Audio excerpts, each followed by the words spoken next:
Alléluia. Gloire à Dieu, Alléluia. Gloire à Dieu, Alléluia. Oui, gloire à Dieu, Alléluia. Dis-moi, mon frère, ce Jésus n'est-il pas bon pour ta vie? Alors chante gloire à Dieu, Alléluia. Disons gloire à Dieu, Alléluia. Chantons gloire à Dieu, gloire à Dieu, oui, gloire à Dieu. Shalom, peuple de Dieu, que le Seigneur vous bénisse, qu'il vous restaure. Je prie au nom de Jésus que ce mois d'avril, ce nouveau mois qui s'annonce pour toi et pour moi, soit un mois favorable au nom de Jésus. C'est pourquoi tout comme des limitations qui étaient posées, placées au devant de toi, soit ébranlées, brisées au nom de Jésus. Peuple de Dieu, je sais que tu es dans ton bon mois et je sais que le mois est déjà commandé en ta faveur parce que le Seigneur Jésus-Christ a déjà tout prévu à l'avance pour toi et pour moi. Alléluia. C'est pourquoi en ce jour, je prie au nom de Jésus qu'il bénisse sa parole. Alléluia. J'étais déjà dans un thème. Alléluia. Et dans mes récentes vidéos, alléluia, je parlais du besoin de l'Éternel, alléluia. Et je disais comme cela que toi aussi, le Seigneur avait besoin de toi. Le Seigneur a plutôt besoin de toi, alléluia. Toi qui me suis présentement, le Seigneur a besoin de toi. Et ça, aujourd'hui, alléluia, c'est la deuxième partie de cette vidéo, alléluia. C'est pourquoi de ta position, tu vas me suivre attentivement. Que le Seigneur te bénisse, qu'il continue de te restaurer. Amen. Et nous étions dans le livre de Matthieu chapitre 21, du verset 1 jusqu'au verset 9. Aujourd'hui, on va prendre à partir du verset 10. Alléluia. Matthieu chapitre 21 nous parlait de l'histoire de Jésus-Christ qui devait entrer à Jérusalem. Alléluia. Et donc, il va envoyer ses apôtres, ses disciples, pour aller lui chercher un ânon, le petit, d'une ânesse. Alléluia. Sur lequel il va monter pour rentrer à Jérusalem. Amen, amen. Et donc, à sa rentrée, les gens commençaient à chanter Hosanna au plus haut des cieux, Hosanna, celui qui doit revenir bientôt. Alléluia, au fils de David. Béni soit celui qui vient au nom du Seigneur, Hosanna, dans les lieux très hauts. Alléluia. Vous verrez ça dans Matthieu chapitre 21, verset 9.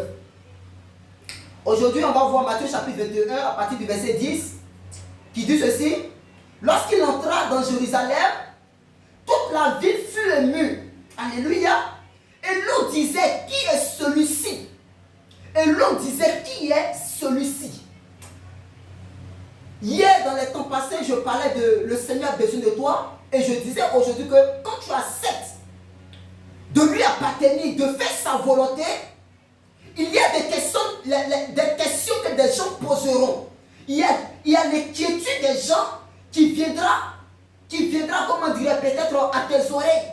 Regarde, la Bible dit que Jésus-Christ entrait dans Jérusalem et les gens se posaient des questions. Mais qui est celui-ci? Qui est cette personne? Alléluia. Mais par la suite, alléluia, vous allez comprendre que la personne qu'ils étaient en train de se demander qui était-ce va commencer à opérer des miracles à leur milieu, à leur sein. Alléluia. Mais avant ça, il va rentrer dans un temple où il va chasser ceux qui vendaient, ceux qui échangeaient les monnaies et autres. Alléluia. Mais on va d'abord lire pour que vous puissiez aussi comprendre. Alléluia.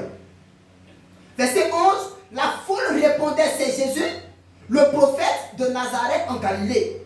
Jésus entra dans le temple de Dieu. Il chassa tous ceux qui vendaient et qui achetaient dans le temple. Il renversa les tables des changeurs et les sièges des vendeurs de pigeons. Et il a dit, il est écrit, ma maison sera appelée une maison de prière. Mais vous en faites une caverne de voleurs. Alléluia. Aujourd'hui, voici les vérités qui sont cachées. Aujourd'hui, voici que la maison même de l'Éternel s'est transformée en patrimoine familial de d'autres personnes. La maison de l'Éternel aujourd'hui s'est transformée en société, alléluia, en une entreprise où des gens se partagent des gains, où réellement les leaders sont assis en train de se remplir les pancréas, tout en oubliant que le peuple de Dieu est en train de souffrir, tout en oubliant même que la personne auprès de qui il réclame peut-être des offrandes, la personne auprès de qui il réclame des dons, la personne auprès de qui il réclame des dîmes, ces différentes personnes n'ont pas même de quoi manger, n'ont pas de quoi vivre, d'un endroit où vivre, ont du mal à percevoir de l'argent. Mais ces différents leaders qui ont de l'argent, ou bien encore qui prennent de la dîme pour partir manger, ou bien pour partir eux-mêmes s'entretenir, et les âmes qui sont là présentement, comment vous gérez ces âmes? Alléluia. Par moment, dans les églises, les gens n'ont même pas de quoi manger. Les dimanches, ils vont venir dans les cultes. Mais est-ce que le leader sait véritablement s'occuper réellement de ses brebis? Alléluia. Et donc Jésus-Christ rentre dans Jérusalem et il va dans le temple de Dieu et il constate que dans ce temple-là, c'est vrai que des sacrificateurs étaient. Dans ce temple-là, les mages et autres étaient. Dans ce temple-là, des responsables juifs étaient. Mais d'où venait le fait est que dans ce temple, il y avait ce qu'on appelle de l'entreprise, il y avait ce qu'on appelle du marché, du commerce et autres. Jésus sera réellement bouleversé et autres. Il va leur dire, ma maison sera appelée une maison de prière. Mais vous en faites une caverne de voleurs. Alléluia. J'en viens au fait. Verset 14, des aveugles et des boiteux s'approchaient de lui dans le temple et il les guérit. Mais les principaux sacrificateurs et les scribes furent indignés à la vue des choses merveilleuses qu'il avait faites et des enfants qui criaient dans le temple Hosanna au fils de David. Il lui dit, entends-tu ce qu'ils disent? Oui, leur répondit Jésus. N'avez-vous jamais lu ces paroles? Tu as tiré des louanges de la bouche des enfants et de ceux qui sont à la mamelle. Et les ayant laissés, il sortit de la ville pour aller à Béthanie où il passa la nuit. Alléluia. Je vais dire en ce jour à quelqu'un, alléluia, que l'appel de Dieu, la vocation de Dieu qui t'a été assignée, alléluia, qui t'a été donnée, c'est pour un but précis. Et ce but, alléluia, Matthieu 6,33 dit, cherchez premièrement. La priorité de Dieu, c'est de chercher, alléluia, c'est de chercher son royaume, c'est de chercher la justice, c'est de marcher selon que le Seigneur veut, c'est de marcher selon la vérité, alléluia. Cherchez premièrement le royaume et sa justice, et toutes ces choses vous seront données par-dessus. Alléluia. Ça veut dire en d'autres termes, bien aimé, ta priorité, toi qui me suis présentement, toi qui m'écoutes présentement, c'est sa justice. Sa priorité pour ta vie, c'est de dire la vérité. Sa priorité pour ta vie, bien aimé, c'est d'être à la recherche perpétuelle de sa présence. Alléluia. Gloire à Dieu. Et donc on va tomber dans le livre d'Ésaïe. Ésaïe qui va nous montrer en quelque sorte notre vocation propre. Alléluia. Ésaïe chapitre 40. Amen, amen. À partir du verset 1. Il dit consoler. Consoler mon peuple. Mais qui est-ce qui doit consoler? Alléluia. C'est toi et moi. Le Seigneur a besoin de toi pour consoler une personne. Le Seigneur a besoin de toi pour partir proclamer quelque chose de merveilleux à une personne, à une âme. Alléluia. Il dit consoler. Consoler mon peuple. Mais bien aimé, si tu es assis et que tu n'es pas en train de faire ce à quoi le Seigneur t'a appelé, bien aimé, il y a un problème. Il y a un problème. Il dit consoler. Consoler mon peuple. Dit votre Dieu. Parlez au cœur de Jérusalem et criez-lui que sa servitude est finie. Il y a des personnes que le Seigneur a mandatées pour proclamer une année nouvelle, pour proclamer des bénédictions, pour réellement rendre libre des opprimés. Mais si des personnes sont assises, si des personnes sont dupées, si des personnes ne sont plus dans la vérité, il y a un problème. Dans ce cas, vous allez comprendre avec moi que le peuple qui devrait être à la tête, alléluia, va finir par marcher par terre comme des esclaves. Et ces esclaves, alléluia, ces personnes qu'on dit qu'ils n'ont même pas Jésus seront à la tête. C'est dans cela qu'il est dit dans les Écritures que, Alléluia. Que les princes marchent par terre comme les esclaves et les esclaves sont assis sur les chevaux. Et Salomon a vu ça comme une erreur sous les cieux, sous le soleil. Alléluia. Mais cette erreur continue aujourd'hui. Où des gens qui devaient être à des postes, ou des gens qui devaient rentrer dans des domaines d'activité, ne peuvent plus entrer. Pourquoi? Parce qu'ils ne sont pas en train de pratiquer la justice. Ils ne sont pas en train de pratiquer la vérité. Ils ne sont plus dans la voie de Dieu. Ils ne sont plus dans la présence même de Dieu. Et il y a des personnes qui ont échappé au contrôle de Dieu. Et quand tu échappes au contrôle de Dieu, automatiquement, dis-toi bien aimé, que si tu n'es pas du camp de Dieu, tu es du camp du malin. Alléluia. Que sa servitude est finie, que son iniquité est expirée, qu'elle a reçu de la main de l'Éternel au double de tous ses péchés, au double de tous ses péchés. Une voix crie. Préparez au désert le chemin de l'Éternel, aplanissez dans les lieux arides une route pour notre Dieu. Que toute vallée soit exaucée, que toute montagne et toute colline soient abaissées, que les coteaux se changent en plaine et les défilés étroits en vallons.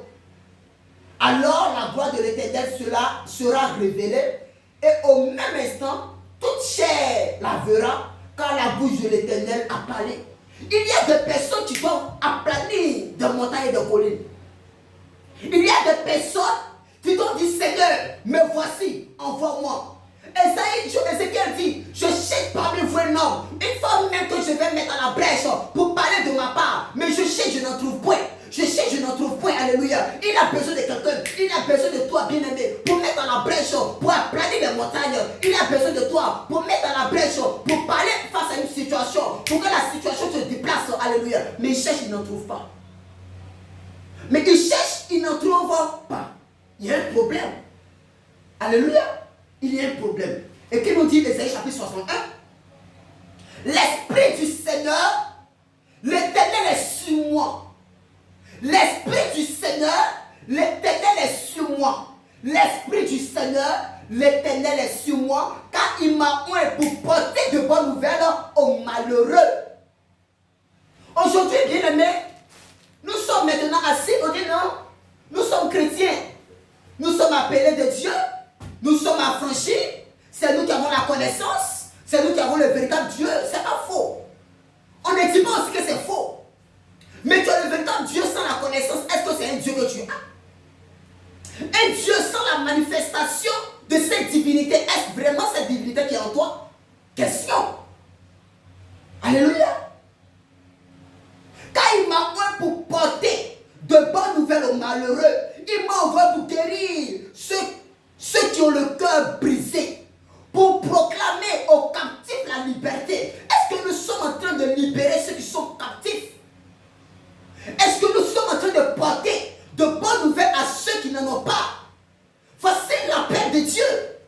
Ce n'est pas seulement d'attraper micro, ce n'est pas seulement de passer sur les chaînes, ce n'est pas simplement de se motiver ou bien dire que non, j'ai plusieurs fidèles ou bien quoi que ce soit. Est-ce que véritablement nous sommes pour Dieu, nous sommes un Dieu, nous sommes avec Dieu? Est-ce que véritablement nous sommes en train de faire ce à quoi le Seigneur nous appelle? Voici ça. Voici le problème. Alléluia. Voici le problème.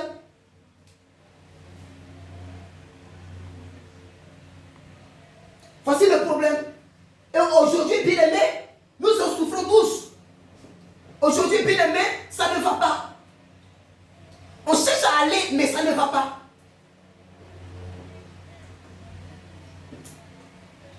On cherche à mieux faire, mais on a du mal. Pourquoi? Parce que pour jouer les deux bouts, on sait qu'il dit quoi? Il dit mon peuple est détruit.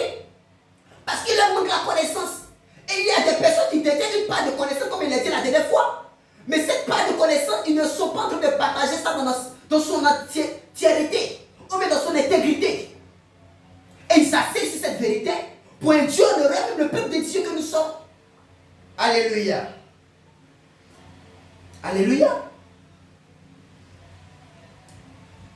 Car il m'a envoyé pour guérir ceux qui ont le cœur brisé, pour proclamer aux captifs la liberté et aux prisonniers la délivrance, pour publier année de grâce de l'Éternel et un jour de vengeance de notre Dieu pour consoler tous les affligés, pour accorder aux affligés de Sion, pour leur donner un diadème au lieu de la cendre, une huile de joie au lieu du deuil, un vêtement de louange au lieu d'un esprit abattu, afin qu'on les appelle des térébintes de la justice, une plantation de l'Éternel pour servir à sa gloire. Nous sommes une plantation de l'Éternel. Mais pour servir à quelle gloire? À lui sa gloire. Et non la gloire des hommes. C'est pourquoi, bien aimé, toi qui as un don, je vais parler de ça à la prochaine vidéo. Quel que soit le don que tu as, quelle que soit la peine qui est sur ta vie, alléluia, comprends avec moi que si tu n'es pas, bien aimé, on n'attend pas forcément que quelqu'un vienne d'abord. Regarde, par moment, il y a des personnes qui ont la capacité des aigles. Il y a aussi des personnes qui ont la capacité des pigeons et des moineaux et autres. Alléluia. Par moment, il y a des personnes, le Seigneur aimerait que tu sors de la classe de ces personnes-là qui, lorsque le Seigneur t'a donné, tu te mettes à la brèche. Il y a aussi des personnes, quand le Seigneur t'a donné, il te faut suivre. Il te faut d'abord apprendre. Mais quel que soit le cas où tu seras, quoi que tu fasses, fais-le bien. Alléluia. Fais-le aussi bien. Pour que à ta sortie, pour que aussi, je dirais plutôt, pour ne pas que tu attendes jusqu'à dire, hey, moi là, j'ai besoin de telle personne pour m'accompagner à l'évangélisation. Moi, j'ai besoin de telle personne. Sinon, quand je suis seul, j'ai du mal à évangéliser. Quand je suis seul, j'ai du mal à prier pour telle personne. Quand je suis seul, j'ai du mal à intercéder. Quand je suis seul, j'ai du mal à faire ci, j'ai du mal à faire ça. Il me faut forcément quelqu'un bien aimé. Ce don que tu as, ça n'a pas été donné à deux personnes. J'ai bien dit que tu as. Alléluia. Mets-toi à la brèche. La personne qui peut t'aider, c'est le Seigneur Jésus-Christ. Et il a mis auprès de toi son esprit. Et son esprit est bien disposé pour t'amener des connaissances, pour t'amener, pour te faire connaître certaines choses. Son esprit est plus mieux disposé que toi. Et ce qu'il attend de toi simplement, bien aimé, c'est que tu commences l'œuvre. C'est que tu commences la mission. C'est que tu commences réellement à faire ce qu'il t'a appelé à faire. Ce qui n'est pas fruit de conviction, bien aimé, c'est péché. Donc si tu n'es pas convaincu de quelque chose, ne le fais pas. Mais tu veux que tu es convaincu de quelque chose, que tu veux bien le faire, bien aimé, ne t'assois pas. Parce qu'en plus, le jour que tu t'es dit, le jour, bien aimé, que tu t'es dit, je vais attendre tel jour pour prendre un moment de gêne, je vais attendre tel jour pour d'abord jeûner, je vais attendre tel jour pour partir prier pour telle personne, je vais attendre tel jour pour changer de vie, bien aimé, plus tu vas te projeter dans la spiritualité, tu vas voir que toutes ces projections vont jouer. Parce que dans la spiritualité, on ne se projette pas. C'est l'instant. Dans la spiritualité, tu ressens, tu le fais. Mais pour dire que tu vas remettre la spiritualité au lendemain, bien aimé, tu as dédaigné la chose. Alléluia. Alléluia. Et il y a un problème. Aujourd'hui, dans le corps du Christ, il y a un problème. Il y a certaines vérités qui ne se disent plus. Il y a certaines réalités que les leaders cachent. Mais je prie que le Seigneur qui révèle chaque chose vous révèle au-dedans même dans la profondeur tout ce que vous voulez savoir dans le nom de Jésus. Alléluia. Il dit l'Esprit du Seigneur l'Éternel est sur moi car il m'a oint pour porter de bonnes nouvelles aux malheureux. Pour porter de bonnes nouvelles aux malheureux. Tu es assis pourquoi? Présentement là tu es assis pourquoi? Bon, d'autres personnes ont besoin de toi quelque part. Peut-être que je dirais que tu n'as pas l'air de la parole, mais peut-être que tu travailles. Peut-être que tu perçois un salaire. Mais tu ne penses pas que ton argent